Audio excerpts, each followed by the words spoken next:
Hello, good morning, good afternoon to those of you joining us in various time zones. I'm Raymond Karam, the Chief Program and Development Officer here at AGSIW. Welcome back to the second day of the fifth annual UAE Security Forum. Yesterday in the opening keynote session, we heard from Dr. Ahmed Al-Mandari, the Regional Director for the Eastern Mediterranean at the World Health Organization. And we continued our deep dive into the healthcare challenges in the region with a wonderful panel of distinguished experts. In that panel, we heard one of the speakers mention the importance of education and innovation in helping to build long-term resilience to shocks and ensure the success of major economic transformations that are critical to the Gulf countries' long-term prosperity. Today, we continue that exploration of the themes of education and innovation, and I'm excited to welcome another very distinguished group of experts to help us do that. First, joining us from Oman is Dr. Lamya Al Haj, a member of the board of directors of AGSIW and an associate professor at Sultan Qaboos University. Dr. Al Haj is a researcher in biodiesel alternatives to oil, a TEDx motivational speaker, and the founder of the speaker platform Jalasat Mulhimoon to showcase role models to inspire younger generations. She is one of the leading women in the science, technology, engineering, and math ecosystem in the region and has presented her research findings at conferences around the world. Dr. Al Haj is the founder of Coach for Change, where she works with supporters and supports senior government officials, executives, business leaders, and boards around Oman. She has received numerous awards and was selected by the World Economic Forum as a Young Global Leader in 2020. One of the few good news of the year, I guess. Dr. Mariet Westermann, Vice Chancellor at NYU Abu Dhabi. She joined NYU Abu Dhabi as Vice Chancellor in August 2019. She was also appointed a Professor of Arts and Humanities. Westermann oversees all academic, administrative, and operational affairs at NYU Abu Dhabi. Previously, she worked at the Mellon Foundation, serving as the Executive Vice President for Programs and Research. In that role, she launched initiatives that study and promote the value of the humanities and liberal arts, strengthen community colleges, encourage graduate education reform, renew preservation of cultural heritage around the world, and support scholars and artists at risk. Prior to the Mellon Foundation, she was on the faculty at NYU, first as director of the Institute of Fine Arts, and then as the first provost of NYU Abu Dhabi. Robert Mogielnicki, resident scholar at AGSIW. He's an expert in the political economy of the Middle East and North Africa. He previously served as a senior analyst with the SIWA Group and the head of public relations and marketing for Oxford Strategic Consulting. He specializes in the intersection of politics and economics across the Gulf Arab states and how these states engage in processes of economic transformation through trade and investment policies, labor market interventions, economic diversification, and technological innovation. And moderating the session today is Kristin Diwan, Senior Resident Scholar at AGSIW. Her current projects concern generational change, nationalism, and the current and the evolution of Islamism in the countries of the Gulf Cooperation Council. She was previously an assistant professor at the American University School of International Service and has held visiting scholar positions at the George Washington University and Georgetown University. Before we start, I'd like to remind you all that this webinar is being held on the record. It is being recorded and will be made available on our website tomorrow. Our audience is in listen-only mode, but you will be able to ask your questions through the Q&A function in Zoom. And with that, Kristin, over to you. Great. Thank you so much, Raymond, and welcome to everybody. It's such a pleasure to be here and to be joining AGSIW's UAE Security Forum. Our institute was founded in a way to think about the Gulf region more holistically. I mean, being based in Washington, of course, we're always having the conversations about security, which always involves sort of military and perennial questions of oil economies and oil. But it's really fantastic that we have this opportunity this year to kind of broaden our view on security, especially in this year, 2020, when it's become apparent to all of us that security and well-being and the kind of threats to that come from many different quarters as we all wrestle with this global pandemic. And I hope too that you'll be joining us. I see that tomorrow we have the panel that's looking at other challenges that we all face dealing with the global economy, environment and climate change, where we're going to be discussing as well the green recovery and sustainable future. For today's panel, though, I think to some degree, it's a familiar theme for Gulf states. We know that for some time, Gulf states have been wrestling with these questions of thinking about the best way to move forward and realizing that for sure, as the states go through these transitions, most of the investment in the future of these countries is going to be in its people and in attracting people as well, who can all basically forge a new future for the region that's more grounded in basically this investment and innovation and finding a new economy. And so we know that at least for the past decade, or even before that, Gulf countries have really prioritized the education and innovation sectors as a way to kind of harness this human potential in the countries and to, usher sort of a new economy towards this technology and a knowledge economy. This year, of course, we've seen this additional challenge then of this severe economic downturn, as well as the health challenges, of course, prompted by the coronavirus pandemic, which just further reinforces this whole urgency of diversifying these traditional economies. And all of the countries, just like we have globally, have experienced these kind of disruptions and lockdowns that have come from the need for social distancing measures, and also wrestling with the severe drop in oil prices, fueled by the fall in global demand. But even in this environment, we've seen some things that are accelerating the change where I think all the Gulf states realize where they need to go, as we've seen sort of the digital transformation of the economies accelerating at this time.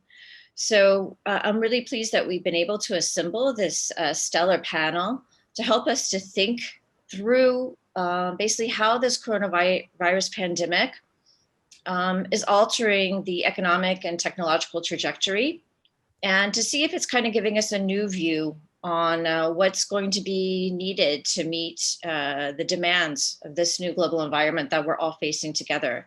And I'm especially pleased that we have some leading educators with us that can really comment on the critical role of education and of universities in helping to meet the challenge of these disruptions and to help us all envision a new path forward. And so we've have then analysts and educators and people from both the scientific field and the educational field, as well as our own analyst who's really been thinking about the whole new digital economy and infrastructure in the Gulf. So I thought we would start then with a few round of questions just to think about sort of where we are.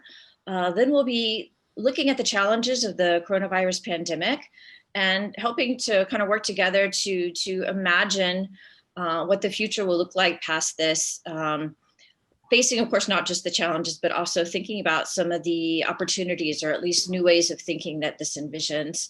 And then I'll also be welcoming all of you joining us to ask your questions in the Q&A panel, Q&A function at the bottom.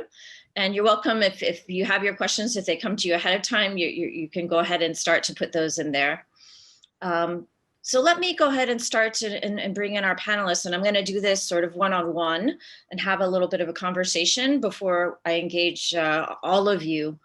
So I wanted to start with Robert Mogielnicki, because I know you've already been thinking a lot about this digital transformation and really thinking about what are these necessary building blocks to build a more diversified and resilient economy in the Gulf.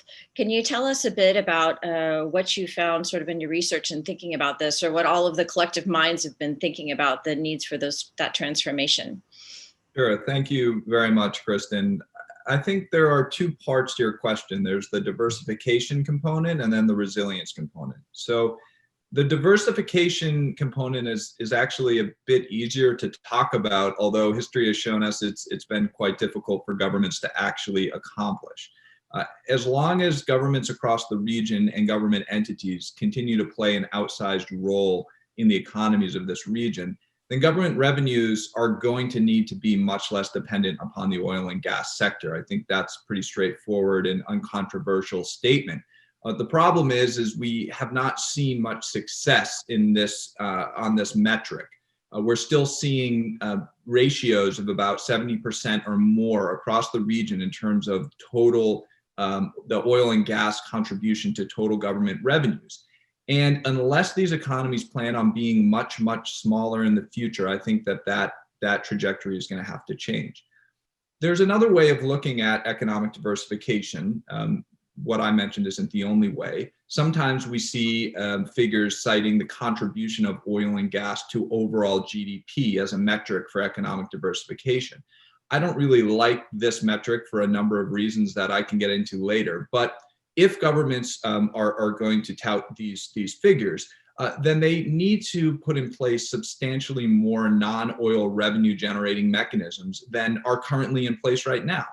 There has been some success in this regard, and I think the extraordinary crises that we encountered in early 2020 have really motivated governments to put more of these mechanisms in place.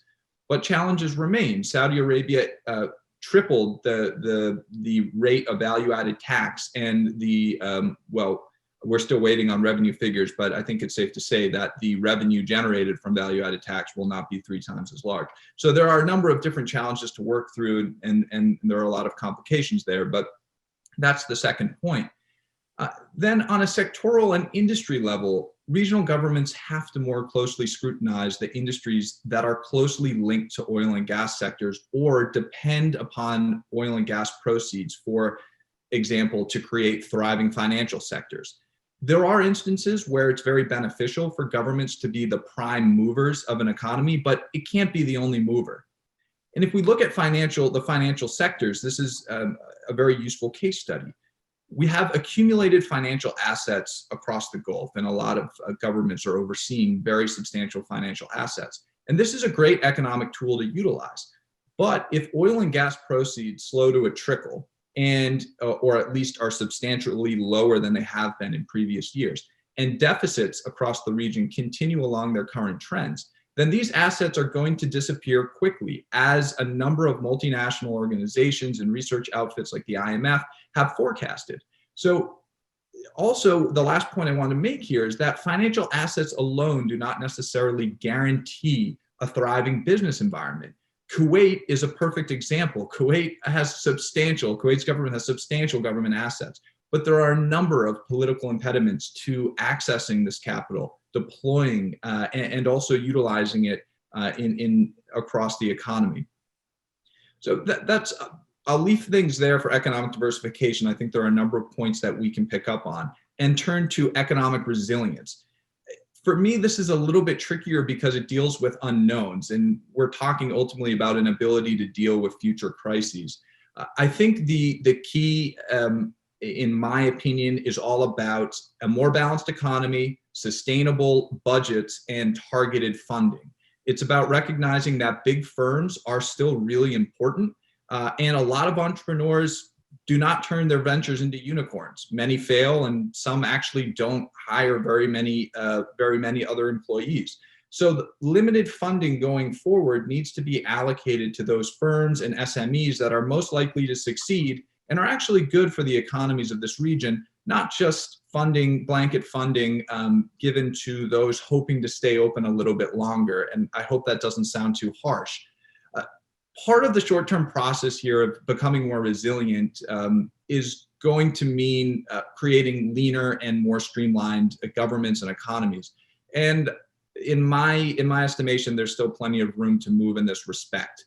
I saw the news today about Saudi Arabia's 2021 budget. Spending is going to be down 7.3% in terms of last year's figure. To me, that's an indication that we're headed toward those leaner, more streamlined governments that I think are the first step to hopefully a better 2021 and, moving on the way to recovery. So I'll leave it there and look forward to continuing the conversation. Yeah, well, maybe if I can just ask you one follow-up question.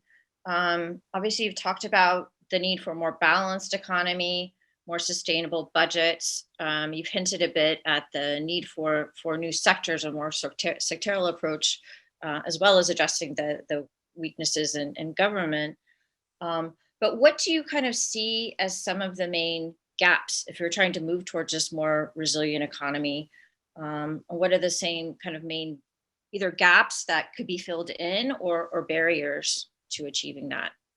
And I know there's plenty to touch on, but maybe if you could just give us one or two. Sure. Yeah, I think, we at AGSIW, we held an event in partnership with the IMF just the other week. And one of the issues that we talked about had to do with funding to SMEs. I mean, SMEs do contribute to these economies. I mean, they represent an important segment of the overall economy and contribution to GDP. But as a percentage of total loans, SMEs receive a very small percentage of total loans. So there's a big gap there. But again, I think this has to go back to the fact that not every SME should necessarily get very generous government funding. We're talking about limited financial resources here, and especially limited, I believe, in the coming years ahead. So, but I do think there is a gap there. These governments need to find a way to identify high-performing entrepreneurs and SMEs and allocate limited funding to these individuals and to these firms. I'm not saying that these mechanisms do not exist. There are a number of them. Al-Waha funds of funds, the Jeddah funds of funds in Saudi Arabia, Hub 71 in the UAE, and just to name a few, there are these mechanisms in place. My assessment of these mechanisms is that over the years, governments have been a little bit keener on announcing quote unquote stimulus programs over the course of 2-3 years than actually deploying a lot of this capital. And that's been one of the big criticisms by many of the firms and entrepreneurs and owners of SMEs on the ground in the UAE is that, well, it's great to hear about these government-sponsored stimulus packages, but it's another thing to actually see the tangible benefits. And where are the tangible benefits? Where's the funding? We could look back to the economic policy response of these regional governments at the beginning of 2020, and they are much more comfortable introducing monetary policy measures than fiscal support measures. And if we look at the actual total fiscal response in the Gulf compared to other advanced economies in Europe or in the US, it was substantially lower. So again, that's one of these challenges, a better balance of monetary and fiscal support going forward. Okay, well, you've mentioned the SMEs and the need to find kind of those kind of worthy thinkers and entrepreneurs. And I know that thinking about technology and innovation has been a key interest of yours. So we'll want to get back to that. But maybe it's a good time then to bring in someone who spent their whole career and lifetime thinking about how you generate this sort of new thinking, which comes, of course, from universities. So Mariet, maybe I can turn to you and just, we know that the educational system's so important to developing this human capital that's needed to drive this diversification that we assume is going to be more of a knowledge economy. Maybe you can tell us just a bit about the growth and diversification of higher education itself in the Gulf states. And this is definitely something that's worth talking about it and celebrating, I think, because it's been a really rapid development of education within these countries, if you think about it, over the past century, if we take that kind of longer view. Thank you so much, Kristin. Really delighted to be on this panel with these great colleagues to think about the future of higher education and innovation in the Gulf states. And I think much of what Robert says really resonates for me. And I believe that the key to long-term diversification of the economy, and more importantly, perhaps beyond that, asking the question, what is it for, diversification of the economy? The key to it is education. And when I say, what is it for? It is, of course, human flourishing at large. And human flourishing in societies surely is dependent on a reliable economy, but also on other things that universities provide. And education is absolutely key to it. K through 12 education, of course, and for innovation, Robert's other real interest, higher education and its connection to the research ecosystem in particular is critical. And I'm just happy to say, before I launch in on that history that you asked about, Kristin, I am just so delighted that there is a lot more thinking about and intentional thinking about the future of higher education here in the UAE and in the Gulf at large than, to be honest, I've seen on a national level in the US recently. Just these past 2 days, it's still going on. There has been an international forum for higher education research organized by the Ministry of Education in the UAE. And we've had fabulous exchanges with colleagues from around the world and from the Arab world in particular about what higher education should look like and what we should take away from the pandemic, something else that you're interested in talking about.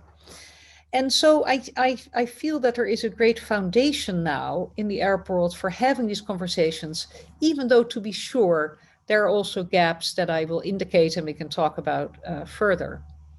So broadly, the story of higher education in the Arab Peninsula and the Gulf over the past half century has been one of remarkable growth and diversification, along with some persistent gaps and challenges, and now new opportunities. I mostly know the UAE landscape because I've worked there, as Raymond said, for about 13 years with some interruptions. But I have, of course, in the process of building NYU Abu Dhabi, I have traveled widely and studied higher ed in Saudi Arabia, Oman, Kuwait, Qatar, and Bahrain as well. But let's take the UAE as an example of this growth picture. One of the great achievements of higher education there is the establishment of a vibrant system of higher learning in such a short period. The country is only 49 years young. Relative to the size of the country's population of about 10 million citizens and residents from 180 countries, the system is large. And so today, there are some 160,000 or more students in tertiary education.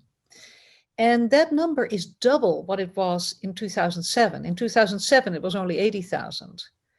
And also the percentage of young people going to university now, and this is true across the Arab Peninsula, is quite high.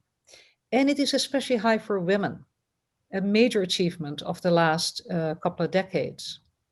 And so what we're seeing is really across the peninsula and the Gulf, a newly effective culture of expectation that higher education is essential to success in life, to individual success in life, but also to the future of these countries and economies as they seek to innovate and diversify. And I really think that the UAE has been a leader in this, but I think it's true for these other countries as well. So one important accomplishment that's part of this development in Qatar, in Saudi Arabia, in the UAE, in Kuwait, that is related to this college-going expectation that people now have, men and women, is the diversification of university programs across the system of higher education. They started out with colonial era sort of institutions, you could say, rapidly built state institutions, but increasingly they've diversified these in very important ways by bringing other private players into the mix. And I think this is important because higher education serves many different needs for individuals and countries. And these different needs can be met in different ways. And so I am a big believer in the matrix of higher education, where there are different types of institutions serving these different functions. And I definitely believe that not every university should try to do the same thing. They should all be excellent in what they do best. And we all know that the most effective and efficient systems of higher education in the world are matrices of this kind that allow students to match their interests and capabilities, which should always be fostered through the K-12 system, that they can match these to whatever education is on offer across the system. And my thinking about that has been influenced much over the years by the gold standard for public education in the world, which is still California.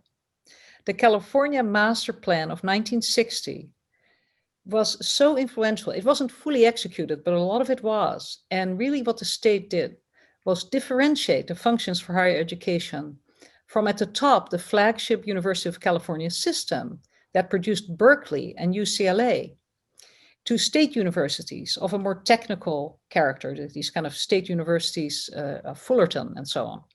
And then all the way through the community college system that's very large there, that offers access to education for all.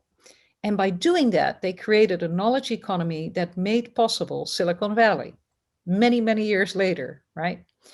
And that made possible the development of private institutions like Caltech and made them extremely successful. So that is the sort of matrix ideal that I think one could think about, and that I believe actually these countries in the Gulf have begun to think about. Across the peninsula, we now see a very diverse constellation of institutions, much more diverse than even 20 or 10 years ago.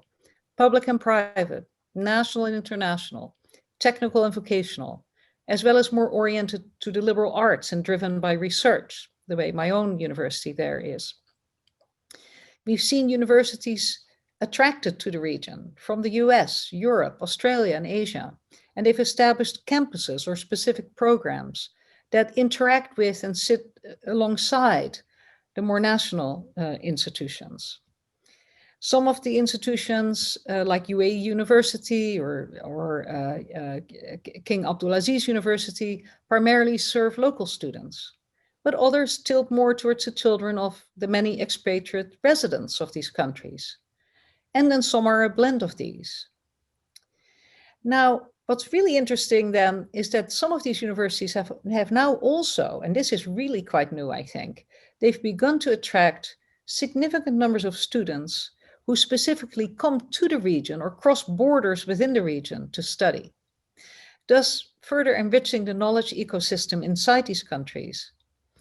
And many of these students, we certainly see that at MWA Abu Dhabi and the Sorbonne Abu Dhabi and and the KAUST, many of these students end up staying in these societies to contribute to their evolution and the knowledge economy. And that is a very significant development that's really relatively new. In technical terms that you would use in higher education research, you would say that countries like the UAE and Saudi have become, in this regard, exporters of higher education, serving students from other countries. And they do that in addition to developing significant numbers of graduates who, from their own countries, who can contribute and thrive. So while we've seen that many students from the Gulf continue to go to university abroad through important government-supported schemes in Saudi Arabia, in the UAE, and elsewhere, I do think that that's been tailing off a little bit because there are now many options for students to get a high quality and even a world-class education in the region. And this has been a bit of a game changer, again, especially for women, although not only.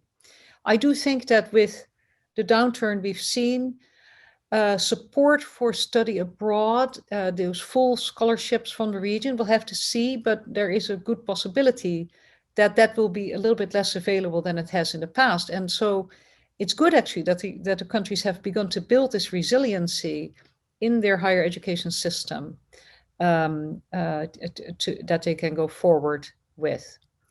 I think I've said enough to give you kind of a foundation to go forward, and would be happy to talk further, of course, about some of the gaps that we still see and the opportunities that are arising. Sure, thank you. And I wanted to just follow up with one question. You were describing this sort of network system that you saw modeled on California that kind of approaches education from these different levels. And I was wondering about that and this broader goal you said that education has, obviously, you know, that it goes beyond just producing for the market, right? This is about human flourishing, people finding their own potential, and through these different kind of knowledge streams. But I'm wondering, when you're in countries that are in this period of really sort of trying to direct economic diversification, and especially in places where this is quite state driven, what what sort of tensions do you see arise, or how do you find that complementarity between sort of the needs of this evolving market and the educational system? That's a wonderful question indeed. One of the challenges, I think, with being too directive from the state level is a certain constraint on creativity and nimbleness.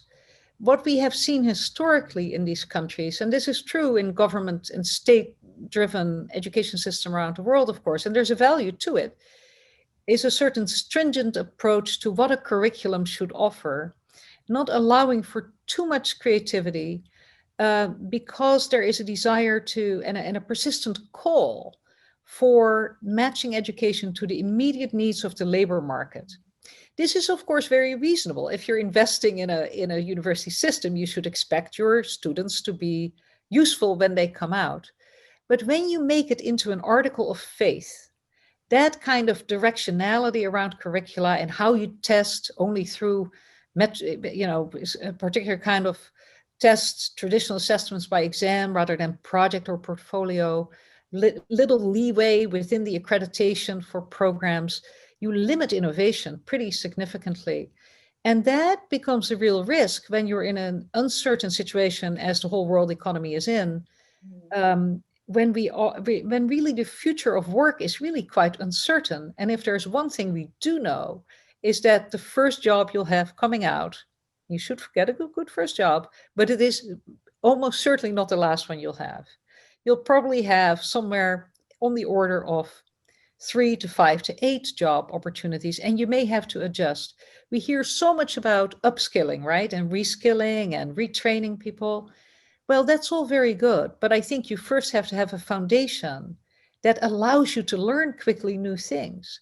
And so I think we have to educate for depth in a certain expertise so you can get a job, but you also have to educate for breadth and for certain kinds of literacy, digital literacy, problem-solving literacy, collaborative literacy, ability to learn and to think critically, regardless of what your subject is. So that's where I think sometimes the policies in higher education are a little too constrained on to create fully nimble and easily adaptable people for the workforce, and of course for living purposeful lives. So that's an area to work on.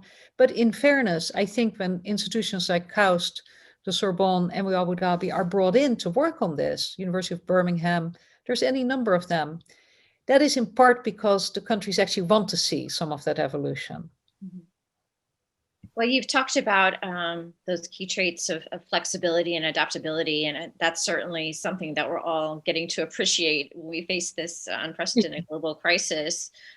So I wanted to turn, and I'm hoping, Lamya, that you can help us kind of start to think a little bit about the challenge that this current pandemic has brought to all of us and to these questions. I know that you've been involved both in education, professor, and also very involved in science and technology through your expertise in the biological sciences, as well as thinking about actually these transitions towards different kinds of energy futures too. Can you just tell us a bit about how, at least have you seen it, the education sector is adapting and kind of meeting the challenge of this current pandemic period? Because I know that that's been something that globally we're all thinking about, but I wanted to take it a little bit more local. Thank you very much, Kristin. If you would allow me to just take a couple of minutes, because I've been reflecting on what both Robert and Mariet have been saying. It's amazing. I don't think I can add a lot more to what Mariet has said. I was just literally nodding throughout the whole talk, because we're in the education sector. Back to Robert's comments on diversification and supporting SMEs and how the government can support and decide on which SMEs to support. I wanted to mention that we also have in Oman something called OTF. I'm not sure if you've heard of them, Oman Technology Fund.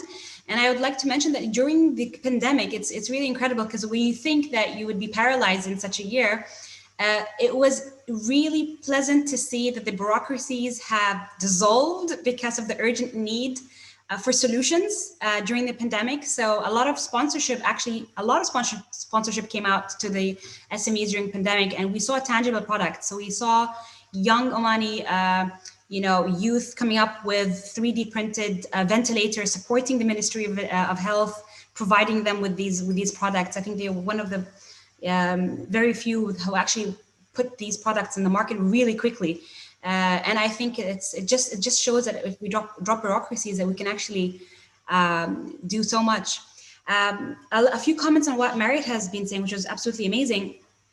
Just to emphasize the role of R&D and how it all relates. Like, how is R&D actually? I'm going to bring the 2 points together, the two speakers together. How can R&D and education lead to solutions to the diversification and developing more SMEs in the country?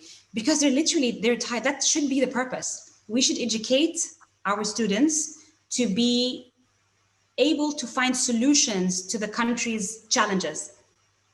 Otherwise, they should be able to cope with life and be able to really give back to the country. And that's what should be the core reason for our education on R&D. We have a platform called EJAD in Oman. And what this platform does, it connects the academics and researchers from the different research and academic institutions in Oman with industry. So the industry will pause a challenge that they're facing, and it's addressed to all the academics and researchers. And that's how I got funded with my $400,000 project on renewable energy. There was a challenge pause, and I said, you know what, we can try to solve this.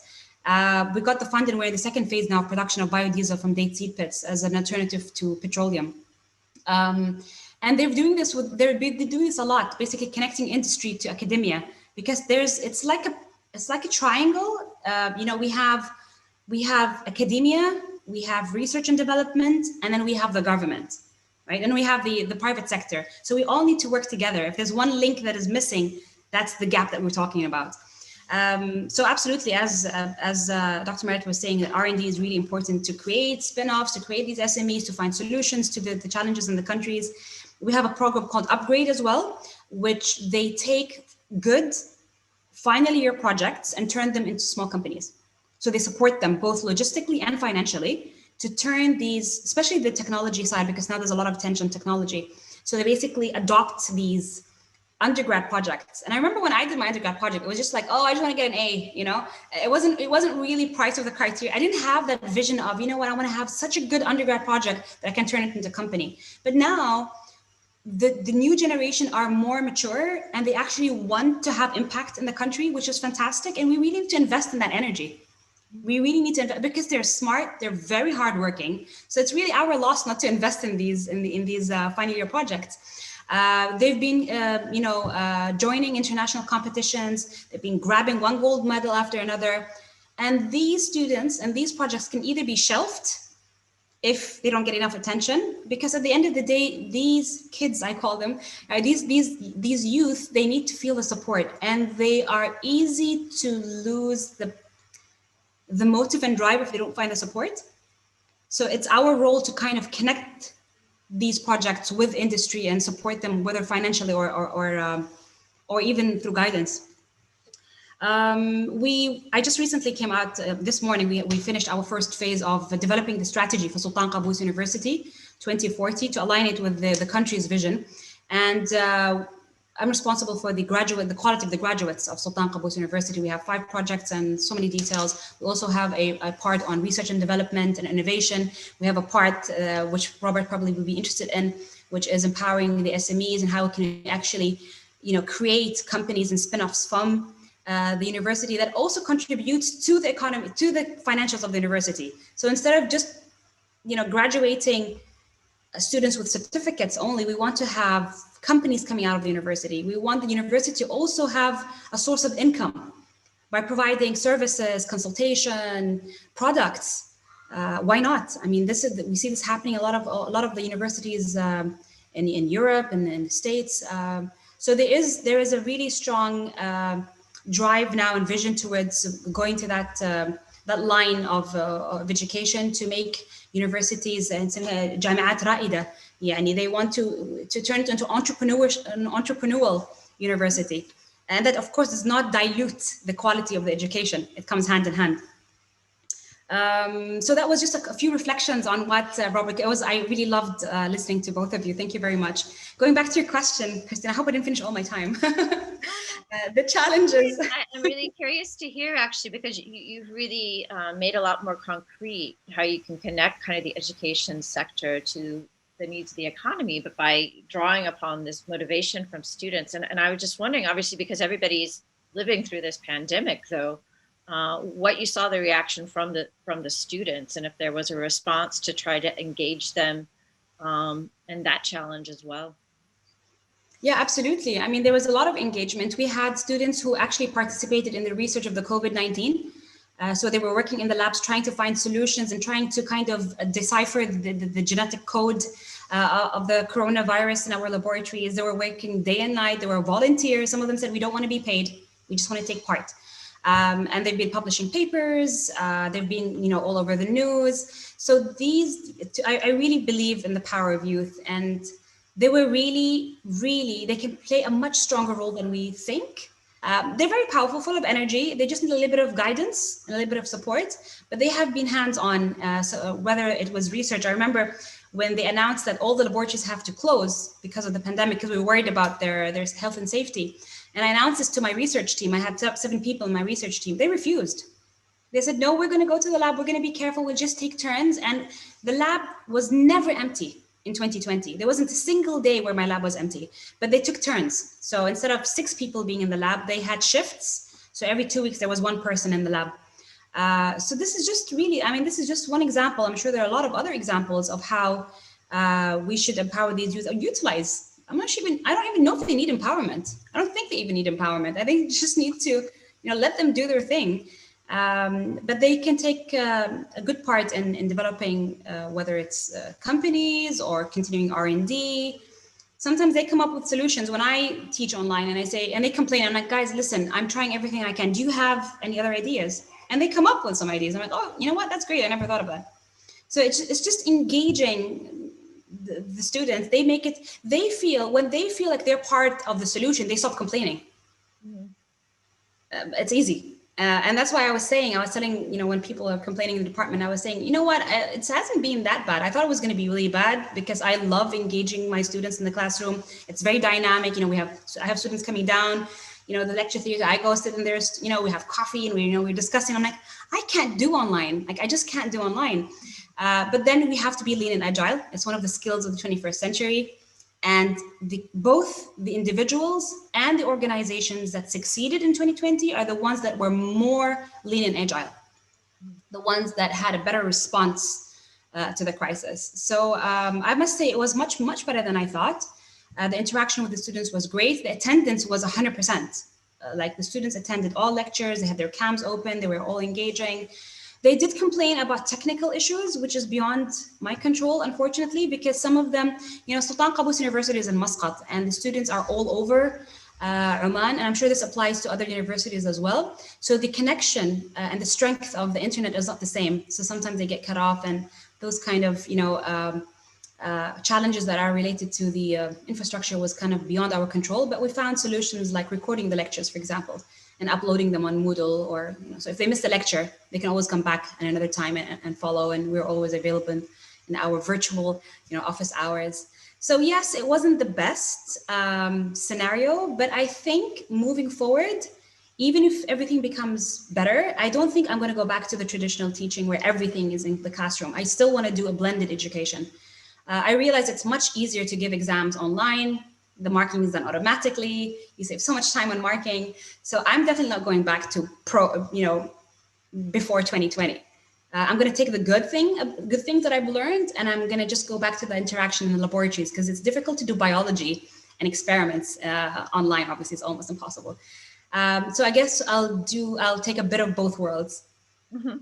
Well, that's exactly kind of where I wanted to go, and to hear from all of you, to think about kind of what are some of the most important lessons that have been learned or we're learning right now in the midst of this health challenge, and in what ways is it, a lot of these things we're talking about, like I said before, are themes that we've been having in the Gulf for some time about the need for diversification and the knowledge economy.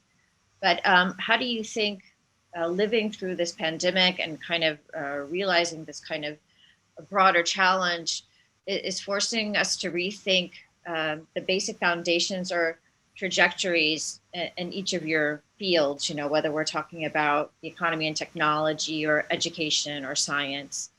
So Robert, maybe I'll go back to you to start. Do you see any sort of rethink going on? Actually, just before you answer, I noticed we have a couple questions in the Q&A. I'll get to those in just a minute. And I do encourage those of you who are there joining us to start to think through that and go ahead and post your questions. Please, Robert, go ahead.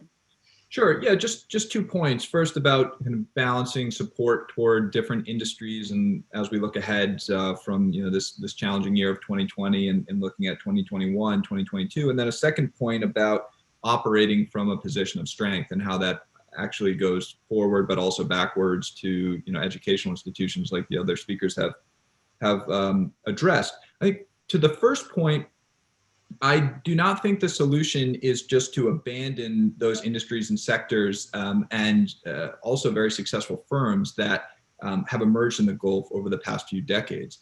There is something to be said for having a plan, having a strategy, and following it through, even if there are speed bumps along the way. Now, I'm not saying things are going to go back completely to normal, but it would be very unrealistic for us to think that these areas that Gulf economies have prioritized as the pillars of economic diversification, major government-related entities and private firms that have developed over the course of decades, that all of a sudden these governments are going to completely move away from these industries and sectors, and all of a sudden, and only support and only focus on some of these kind of very technology-focused industries. Of course, these new industries and incorporating advanced technologies are going to play a very important role going forward. There has to be a balance there. The best way to that I envision this balance playing out is using and utilizing new and emerging technologies to future-proof existing industries that already play a very important role within the economy. So if you're talking about the financial industries, then you're going to probably be very interested in what's happening in the fintech world. And there are very exciting things going on in the Gulf fintech sphere, from the UAE to Bahrain to Saudi Arabia. If you look toward trade and logistics, you're of course going to have to talk about the e-commerce sector and what the future of the e-commerce sector is going to look like. And there are a number of other ways to incorporate machine learning and blockchain into and across various industries across the Gulf. So that's one point. The second I wanted to say is that these governments and also private sector firms need to allow individuals to operate from a position of strength. Of course, there is a certain degree of innovation that comes from necessity, someone being forced out of one career and they have to become an entrepreneur, they have to become an innovator to make ends meet. And there are plenty of examples of that happening. I would not recommend that as a strategy to push these economies, forward in terms of knowledge economies. What we would like to see, and what would be much better, is individuals coming out of educational institutions with the training and, as Mariet said, the ability to learn quickly. Because the reality is, big firms want individuals with skills that they don't have, even though they might have the ability to train them, but they do not have those skills at the moment. The smaller firms and SMEs and startups, they need individuals with a certain skill, but might not have the bandwidth, the financial resources to train them. So having a supply of qualified, trained individuals coming out of educational institutions is going to be essential, and it's going to allow many of the entrants into the Gulf's labor market to, as I said, operate from a position of strength and not necessarily fall back on entrepreneurism or fall back on emerging careers just because the coronavirus disrupted their original plans. Mariet, do you want to tell? I know that you've been adapting a lot through NYU Abu Dhabi to the whole pandemic. I mean, did you see some opportunities or some ways that changed your thinking that give you some ideas of different ways to move that might even be beneficial in the future? I saw a lot of opportunity. I spent a lot of time the past couple of weeks, as we're at the end of the semester, And of course, we had that first half semester online in the spring, and we had another semester online just now, talking to students, including first-year students, and seeing how they had weathered entering a university without ever setting foot on campus. And it is amazing how well relatively we did. We did relatively well because we were well set up with a Center for Teaching and Learning that really helped all the faculty go online. Of course, we didn't love all of this, but as Dr. Lamya said so well, there were some real benefits, and we saw them in terms of keeping track of students, seeing them in front of us in the Zoom room in a way that sometimes you don't see them in your classroom, your physical classroom, following up with them, and constantly having feedback loops from the students about what they liked, what they didn't like, and so forth. And so what we've seen around the world for a total of 1.6 billion learners, according to UNESCO, 1.6 billion learners, K through 12 education and higher education around the world, enjoyed or struggled with some form of online education. Until now, online education has still been considered always kind of a second best, a deficit solution. And in many ways, it is not as good as certain things, but it's better than nothing. So one thing we've really learned is that when universities were asked to go online, they all did it in 2 weeks. Why they couldn't have done that the years before is a really good question. And so not losing what we've learned there seems so important. And I see a lot of opportunity in the area of access in particular.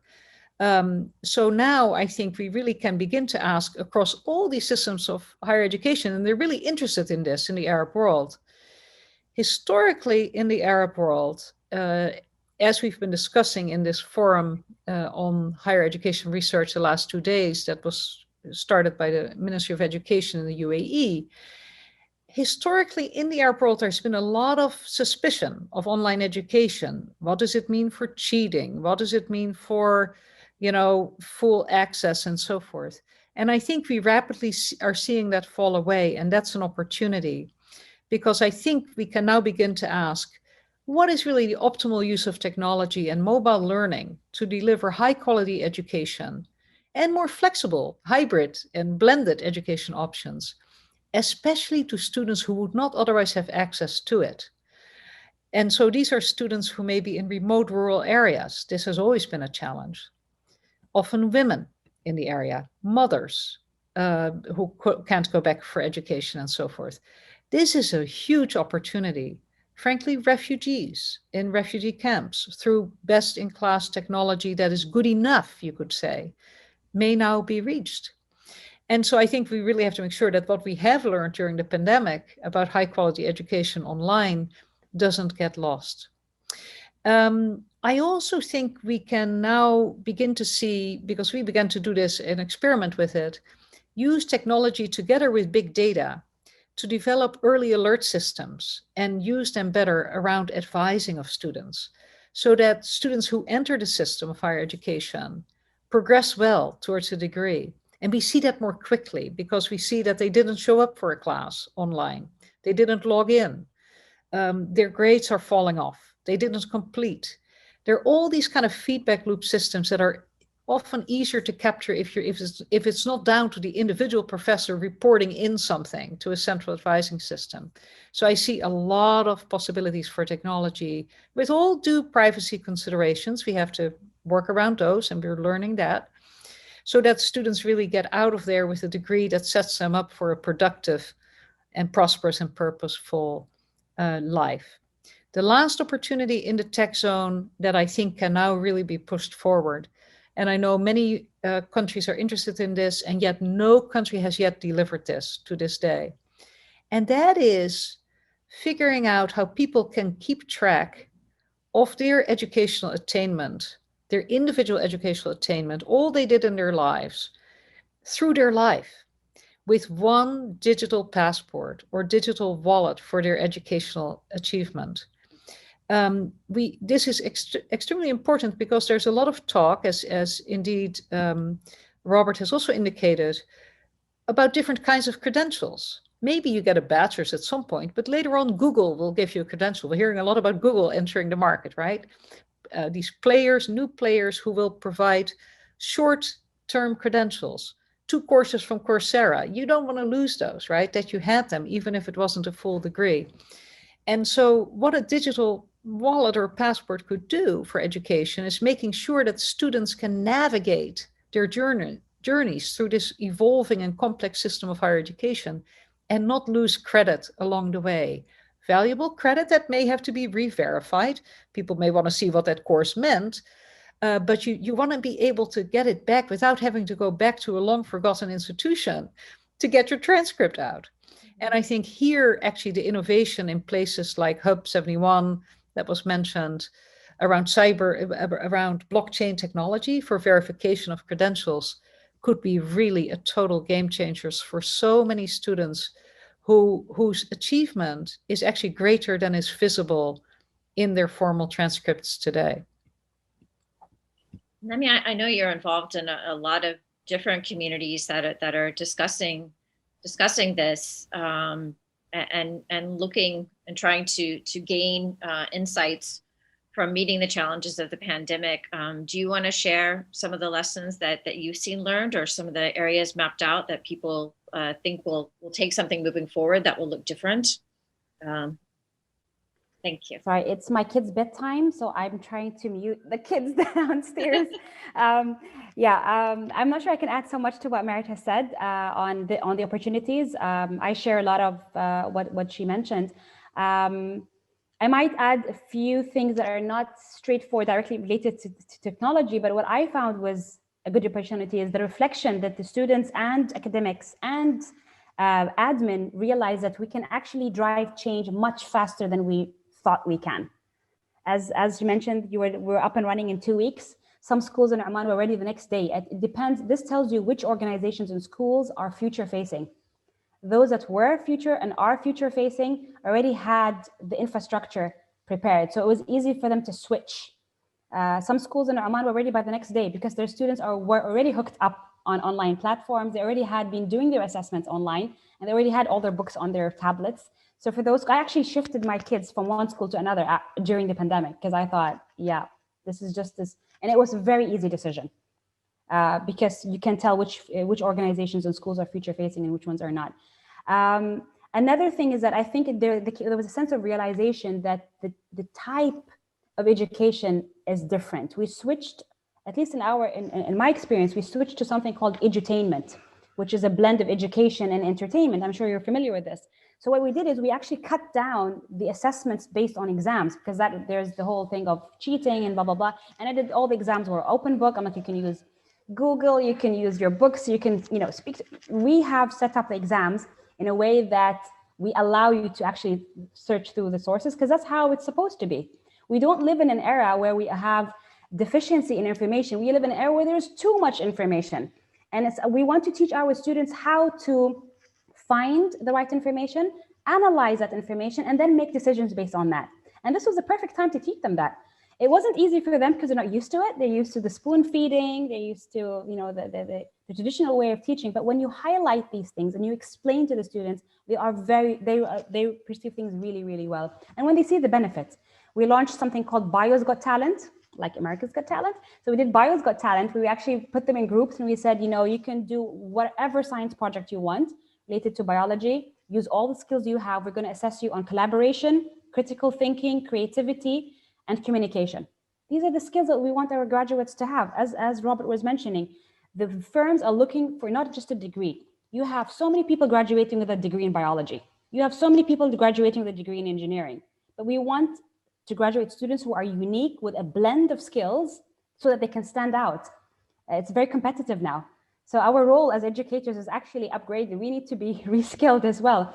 One of the challenges we had is that we had some elder educators who refused to learn the new technologies, or they felt uncomfortable. So sometimes it's not just the students' perspective and how they are accepting the change, but also the academic side. Because sometimes the resistance comes from the academic side, especially the older ones who are used to, the old system in teaching and found it very challenging, not because they don't want to change, but because it's the fear of the unknown. People normally are scared of the unknown, and the younger ones are kind of more, more willing to try new things. So there were different sets of challenges. Some of them are from the student side, some of them are from the academic side, some of them were logistic sides. But altogether, I mean, it was a strong message that where there was the will, there is a way. And from these challenges come a lot of opportunities, and we've seen it ourselves. So I think it wasn't that bad after all. Well, Dr. Lamya, you've mentioned this challenge of reskilling, and we have a question from Kayori Mita that kind of addresses that in some way. That as we move to these kind of new economies, AI and information technology, we get a lot more automation and other new technologies that might replace, in fact, administrative jobs that the public sector employees currently perform. So yeah, Carrie's asking a question about how these new technologies then are perceived in the GCC. Are they, you just mentioned that sometimes they're seen as a threat, but in this particular one about job creation and job transition, is there like a lot of resistance in the GCC states? I can speak for Oman, if I may say, because again, I was involved in the development of the strategy, and on the contrary, there is a lot of attention and a lot of efforts putting now on redeveloping or designing the programs to incorporate these technologies in the curriculums. So we are diversifying now the degrees. We are launching more projects in the upcoming years. We're including big data, artificial intelligence, all these technologies, the fourth industrial revolution technologies. So it is coming. I'm not sure how fast we're going to get there, but we are in the. There are courses. I was told, I think today they were saying that there was 16 new courses in the past 2-3 years that were added regarding, teaching new technologies. I think we should start earlier than university, though. I think these kind of courses should be introduced to the children from kindergarten. They are very easy programming games that actually teach you programming. That will make the role of universities much easier, because when they come to university, then they're already prepared. It's a long journey, but I think it's also integrated. It integrates the Ministry of Education and Ministry of Higher Education. We need to work together to make the transition easier. But no, I wouldn't say there's much resistance now in involving the technology, because we are prepared for it. The only resistance I mentioned is because they were not prepared for it. It just came sudden. It was thrown on them. So they felt like, oh, whoops, we're not ready, But I think having it in a strategic way and incorporating our degree plans, there's a lot of projects, talks, strategies that are actually, we're heading there, definitely. Mm-hmm. And Robert, perhaps you want to address that. I know that you've been looking at a lot of the employment figures and a lot of the labor statistics and a lot of the economic challenges that we face now. I think Dr. Lamya spoke to some of these transitions that are happening in education to prepare. But what does that look like on the labor market? And are you seeing some of those anxieties that Carrie Mita mentioned about people perhaps jobs being, what is the word they use for that? Like redundant. Replaced, vanishing, becoming less important. Well, we've been hearing about this for a long time. This isn't anything new, that AI, IoT, automation, and other forms of new technology are going to make many jobs obsolete. You could pick your figures. There are some that say in 10 years, 50% of the jobs we have now will be obsolete. The reality is, that I can't speak that far into the future, but the reality is, if we look at the figures from 2020, it hasn't been AI, IoT, automation that has caused significant economic disruption and job loss. It's been the coronavirus pandemic and other economic developments that happened in early 2020, at least if we're talking about the Gulf region. I can cite a couple of figures from recent reports. Gulf Talent came out with a report and said through March to November of this year, salaries across the region were down by 24%. Saudi Arabia's own statistic authority recognized that they had among the highest unemployment rates on record, more than 15%. Women in Saudi Arabia faced unemployment rates of more than 30%. That was not because of new technologies. You could probably say that many of these job seekers were able to continue on with their jobs in a situation that they might have not been able to had these new technologies been in place. So I do believe on the whole that the concerns around these emerging technologies and their ability to reduce or erase jobs, so to speak, pick pick your verb, are overblown. Also, yes, if we look at the public sector, there are a lot of public sector jobs that are very repetitive. That might be, if you're thinking about a more tech-driven government, might be made redundant in a new government that is, has more technologies and is more efficient. That being said, the size of local citizens relative to, or the population of local Gulf citizens relative to the size of many Gulf economies,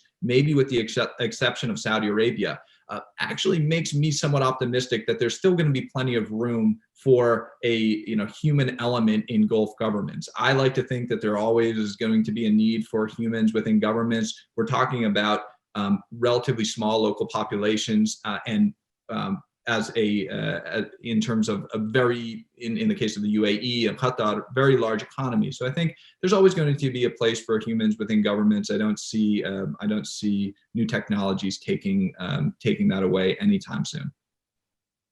Yeah, we have a question that's somewhat related because of the need to generate more innovation and to take more risks, especially as we're talking about kind of moving into these new sectors. And the kind of norms underlying that. Maybe we can talk about the role of education and encouraging people to take more risks.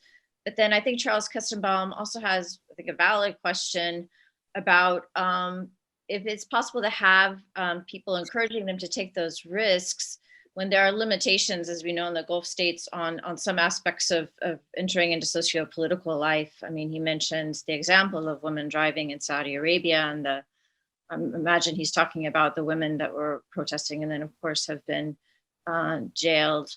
And I know there's other issues, of course, when we're talking about foreign workers and engaging them, but of course they're not participating fully in political life in these states.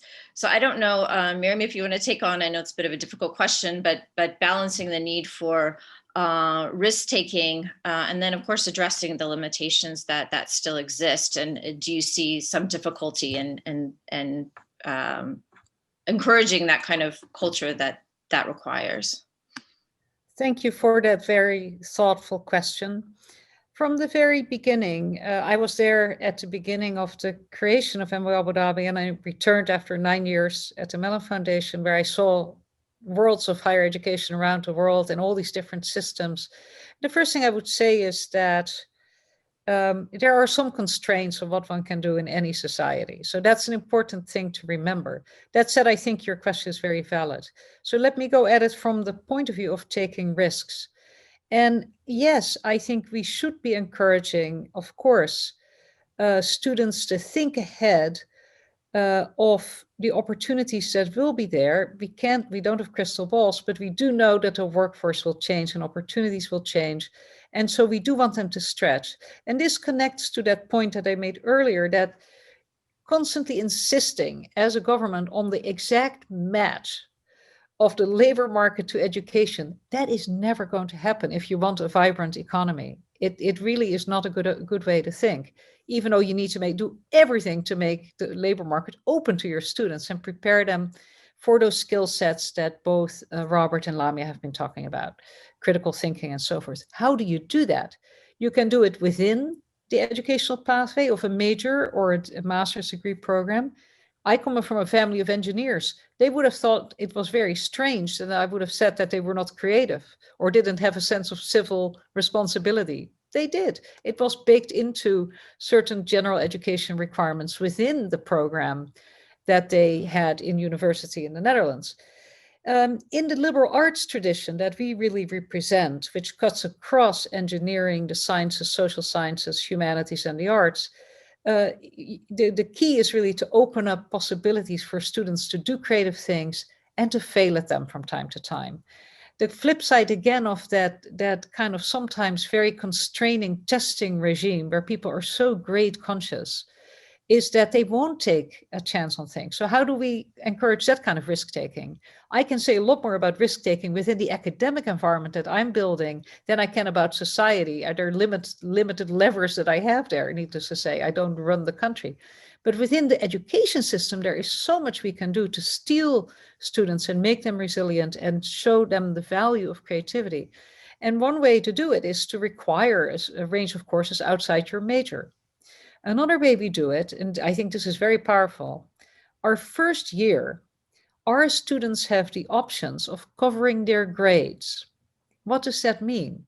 They're given grades, they need assessment, they need honest feedback, but they don't show up on the transcript. On the transcript, we say, MWA Abu Dhabi's policy for the first year is that we allow students to say whether they want their grades to be seen or not, but we really encourage them not to, because we want them to take a course in physics that may really stretch them, and they might not have had all the math they needed, and they got a B. And guess what?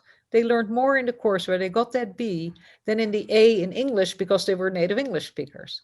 So you can do a lot by encouraging, just within your system, you can, of education, you can really encourage a certain creativity and taking risks, which for a student already, just getting a bad grade is a big risk to a student, let alone whether they're going to go into politics or whether that's possible.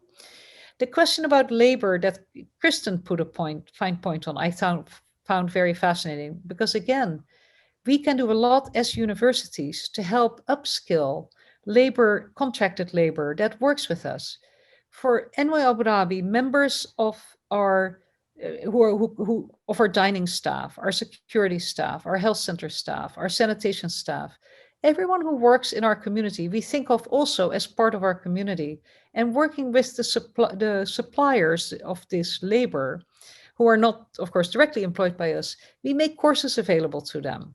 Our faculty participate in these courses, our students do, teaching English or Arabic as a second language, teaching business skills, teaching organizational behavior, teaching something about the culture in which they come. And this has been one of our most successful programs. And guess what? Your workers become more productive and more nimble to be redeployed elsewhere in the process. So this program that we've built over the last 8 years has become so much a gold standard that other companies are talking to us and have their students participate in it. And we then help and train the trainers so they can offer it. So that every human being contributing to our universities by their work is seen and valued, and also leaves with more skills than they did coming in. This sounds counterintuitive. It sounds like you're giving something away, but we all know that motivated employees who see themselves in the system are more successful employees in your own organization and in the future elsewhere in the country. So these are some of the ways in which we deal with the question that you raised. And I would also say that, continue to say that within our campus environments, we have freedom of academic inquiry and teaching, and our faculty and students really thrive by that. So I think the countries are really evolving in this regard.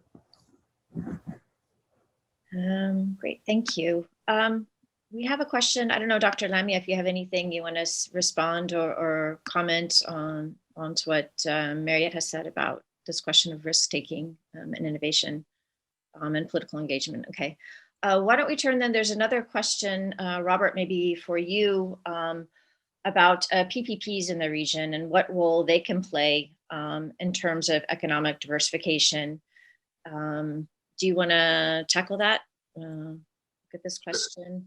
Sure. Well, the question of PPPs gets back to what I said in my initial comments about the government or Gulf governments being a prime mover, but not the only mover in the economy. It's worth mentioning that a number of amazing developments in technology started out between, as joint ventures or some form of public-private partnerships with the US governments or European governments or otherwise. So there is a certain power and success, historical success, that we can certainly attach to PPPs. The big question for the Gulf is, how are these PPPs structured? Sometimes we see, build, operate, transfer strategies worked into these partnerships between the government and private sector actors. In other cases, I think there are less successful and less encouraging examples of private sector actors, wanting to create a PPP because of access to governments and certain decision makers. That's obviously not as positive. And from the other direction, with certain governments looking toward high-profile clients that might have name recognition and prestige, but not necessarily not digging into the details that will ensure that these partners contribute to the countries and generate in-country value. There are others who look at or consider free zone firms, for example, a firm that sets up in a government-owned free zone, as that's a PPP, that's a partnership with the government. And I think the UAE and specifically Dubai has done a very good job creating that type of partnership arrangement to enable firms, foreign partners in particular, to come to the UAE and to engage in that type of partnership and receive various forms of government support. So there are a lot of different ways that these partnerships can unfold. They can be a very powerful one, but again, it has to be structured in a way where there is a very clear economic benefit for these economies and also for local citizens and residents. We have a question. I think this was brought up earlier as well about SMEs. I mean, we've been talking about their importance, role that they play in generating this innovation and creating the diversification to within the economy.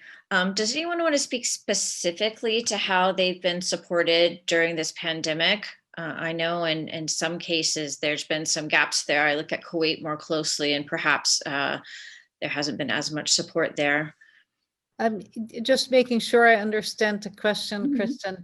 You mean how the universities have been supported weathering the storm of this terrible storm of the pandemic, or? We can address that. I think the specific question that was made by Sagar Azabi was about small and medium enterprises and this important sector. So I don't know. Robert. That's for Robert, if you'd like to address it. That I know there's been some variation across the Gulf. We know that governments have been, of course, still providing salaries for the state sector, but is that support been extended to smaller and medium enterprise, small businesses? There are a lot fewer examples of government support for at least salary support for private sector firms. You could see a couple of instances of that in Qatar and I think in Bahrain and in here and there across the region, but certainly not anywhere along the lines of what one would expect and is happening in the public sectors for obvious reasons. Again, the strongest form of support that governments across the region have rolled out in terms of their economic support packages has been on the monetary side. So we're talking about a lot of preferential financing terms and exemptions. So SMEs, have a little bit more power negotiating when and how they pay back loans, when and how they make fee payments to various banks and government-related entities, fees for licenses, and other forms of security deposits, and those types of financial commitments. In many cases, have been returned to SMEs or to entrepreneurs. So these are the types of support broadly that we have seen and I've tracked through the first 2-3 quarters of 2020. The big issue going forward is when and how are those forms of support going to wind down? And are they going to change to a more targeted type of support that allows those companies able to transition out of this period and continue operating? To go in one direction, and those other companies that maybe, given the new situation we find ourselves in, will kind of come out of that support and consider another option, potentially go. That there are going to be some hard decisions that have to be made around that support and the consequences for firms receiving that support over the next few months. Well, I think we're getting closer to the end of the panel. I wanted to make sure that all of you have been able to speak to the issues that you think are really important. So I wanted just to return to the bigger theme of the panel about resilient economies and resilient societies, and what you think, kind of one thing, if you could wave your magic wand and think of something that you think should be introduced to kind of serve and work towards this goal of greater resilience and adaptability that we've been discussing. I don't know if anybody has something in mind they want to start with and think about. Sure. Thank you. I think one area, this is truly a big priority, I think, for higher education across the region, and that is the development of PhDs at home. It's wonderful that the region attracts so much talent from around the world now to teach in these universities with PhDs and so forth, but there are still too few homegrown PhDs from the countries we are speaking about on the peninsula. And so this pipeline development is a real priority for us, because in the end, of course, if you're teaching citizens from these countries, they also want to see themselves reflected. And of course, they want to have an outlook to becoming perhaps professors themselves, teachers themselves, and top line researchers in all these industries that we're talking about. It does take doctorates to do that. And so I think that's a high priority.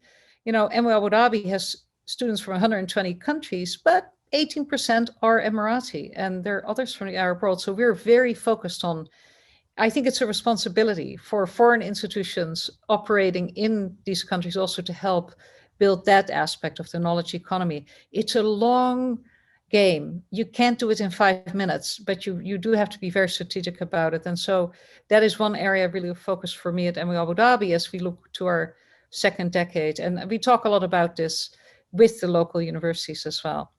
Mm-hmm. Dr. Lamya, do you want to tell us what you would think about? Well, there's more than one thing, but I think I would like to also have like more in the universities, have more cultural diversity. It's nice to hear that they have that in New York, Abu Dhabi, because I guess Sultan Qaboos University and most of the other ones are government universities, and in the government universities, all the students are on scholarships. So it's kind of typical to see all the Omanis. So although they get very good education, we also have a lot of PhD programs and master programs. But we don't have a lot of diversity. So the students are missing on the cultural exchange, which I felt the difference because I was a graduate of Sultan Qaboos University. And then I did my master's in Australia, my PhD in London. And what I learned in the years of interaction with different cultures added a lot of value to me and a lot of skills. I learned to think in a different way. You learn to debate, you learn to engage, you learn to respect other cultures and religions. And so there's a whole set of education tied to simply having diversity in the universities. So that's one thing that I'd like to see more in higher education. There's another thing is to support the students in their innovative ideas and kind of, you know, take their hands to the next level. Thank you. Robert. Thanks. I might just say a word about regional economic integration, and I mean, I would say that there are very real benefits attached to cooperation and to healthy economic competition. And over the last few years, we've also seen many of the costs associated with going at it alone and trying to tackle many of the region's difficulties and challenges and crises, you know, on a national level and in some cases subnational level. We're starting to see some signs maybe that the political barriers surrounding regional economic integration might be getting better, or at least easing over in the short and medium terms. If we look back the last several years in the region, there were very real issues around trade barriers and creating a customs union and a GCC common market, and the regional states were able to overcome, by and large, many of these challenges and create the type of system that more or less we still talk about in the GCC, albeit with some disruptions and challenges. I think as we look ahead at the creation of knowledge economies, we're going to be looking at new forms of digital services and data that are going to need even more cooperation to determine how, when, and where these move across borders and between different organizations. So from my perspective, it goes without saying there's going to need to be a great deal of cooperation for there to be more integration across the region. Well, thank you. I want to thank everybody who's joined us on this panel. I'm really, really grateful for all of your contributions and thinking about the challenges that we're facing today, and trying to think forward about how both the educational sector working in tandem with the economy can bring us more diverse and more resilient economies and societies in the Gulf states. I want to thank everybody else too who's joined us through Q&A. And I see that Raymond's joined us. I think he wants to talk a bit about some of the panels that we have moving forward. As I look outside and just want to tell everybody it's snowing in DC right now. So it just started snowing. So I wish I could share some of that snow with those of you joining us from Abu Dhabi and the Gulf and elsewhere. But go ahead, Raymond. Great. Thank you so much, Kristin, for a fascinating panel. And thanks to all our speakers for such a rich discussion. We always appreciate you being with us. Just as a final note, I want to remind our audience of tomorrow's concluding panel, where we'll look at the future of the green recovery, what we're terming green recovery in the region, and a sustainable future, especially looking at the topic of environmental sustainability, climate change, and the topic of food security. And we have a really fascinating panel that will be moderated by our colleague Emma Superier. You can find more information about it on the special website for this forum, www.uaesf.org. So we look forward to having you all with us tomorrow as well. And thank you again for joining us today.